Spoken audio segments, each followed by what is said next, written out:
აკრძალული წიგნის თაროდან მგონი ყველა წავიკითხე და ერთ-ერთი წიგნი, რომელიც რა თქმა უნდა ბიბლიოთეკაში წლებია ვეძებდა არაბრუნებენ, აღმოჩნდა იისფერი და ვიღარ გავუძალი და ვიყიდე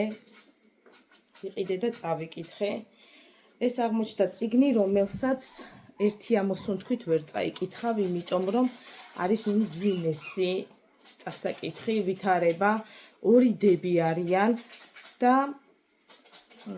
ძალადობს მამა, ორი შვილი ეყოლება გოგოს და უკვე გრძნობს მეორე დის ასაკი უკვე მოახლოვდა ქალდებოდაო და ვატყობდი რომ მამაჩემს მისკენ მისდიო და გულიო, მოვიდა უმთხოვნელიო, მამაჩემა დააძალაო რომ მე წავეყვანეო, რომ ხელი არ შეეშალაო მეორე დასთან ურთიერთობაშიო. ეს ორივე შვილი რა თქმა უნდა გააშვილეს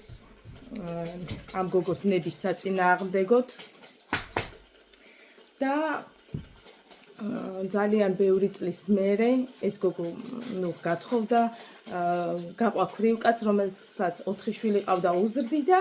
ძალიან ბევრი წლის მერე გაიგო რომ მამა კი არა მამინაცვალი ყოფილა და ცოტა გულზე მოეშვა, ასე ვთქვათ, უდიდესი დაღი იყო ეს მისთვის და ქმარი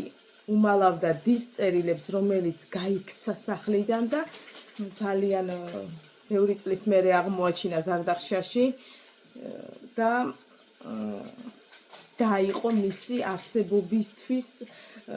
მიზეზი, რომ ეცოცხლა და შემდეგ უკვე თქვენ უნდა გააგრძელოთ ამ ამბის გარკვევა, რა მოხდა და რა ხდებოდა მაგ პერიოდში, როდესაც ეს უმძიმესი სცენარი ვითარდებოდა აუცილებელ წიგნებში. შესატანი წიგნია, ნამდვილად დაიმსახურა ის ადგილი, რომელიც უკავია, იისფერი არის უმძიმესი დრამა